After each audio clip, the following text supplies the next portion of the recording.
My name is Steve Coppin, so I'm the head of IT at the Alzheimer's Society. I'm also a fellow of Nuffield College and the University of Oxford. Okay, and how did you first get interested in technology? It's interesting actually, so my story is probably slightly unusual. I started life in the military when I was an engineer, and I worked with fascinating technology.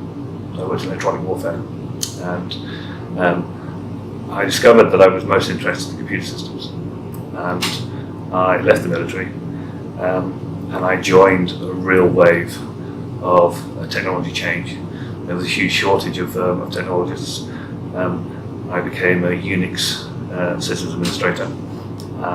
There weren't many around, and I got lots of experience very quickly. I did a computer science degree, one of the very first ones, to be honest, and I just worked for different corporates. I worked for startups, and I diversified as I got older.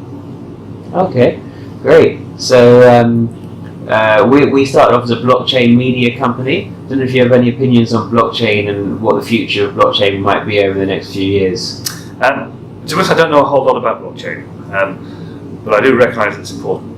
I recognise that when I started, it was tin that was important. It was machines. It was boxes, and then that's slowly changed to the point where today we have a lack of tin. We have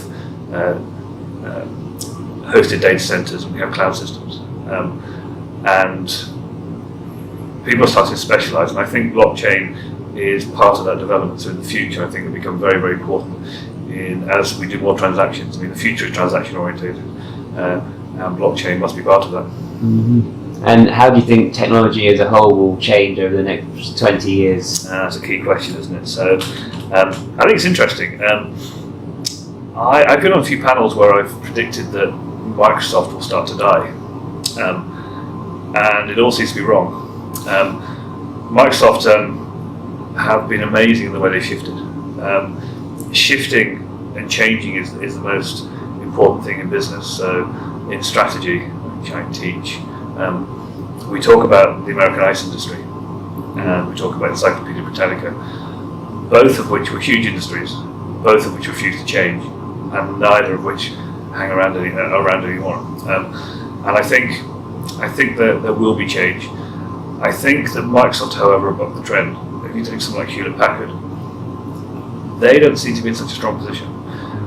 When I started in technology, you had DEC, you had Silicon Graphics, you had VMS, etc. Huge companies. What are they now? Sun Microsystems. Where are they now? They've all shriveled and been bought. So it's hard to predict. What I think will happen is I think the big companies will become bigger, the small companies will become smaller, and the world will tend to work through startups being purchased by the big companies. And that's a trend we're seeing. I can't see that changing, I see that intensifying. Mm-hmm. Do you think that's a good thing or a bad thing, or you're indifferent? I think there's always good and bad in everything. So I think it's great for entrepreneurs who want to start companies up. But it's interesting, your modern day entrepreneur, the exit plan is to sell it to a big company quite often. It's not to turn your organisation into a massive one.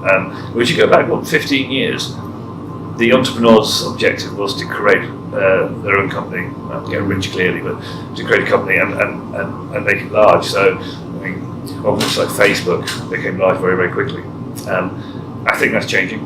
I think the exit strategy is to sell your company. I think that's a shame. I think we need competition. When you use a large company like Amazon or Microsoft, unless you're a big name, you have no more very little sway with them. Technology is becoming more rigid as well, and I think in terms of service, I think that's quite a good thing. So if you go to an outsourced provider or a cloud system, what you're buying is a rigid system. You're not programming, you're not tailoring to your own devices. You're buying what they're good at, and I see that as an advantage. So it's easy to sit there and say, I want this cloud system, and it's a shame it doesn't do these things over here. And I can understand that, but actually, it's better that it's really good at what it does do. and I think that's a theme that will progress. Bool.io.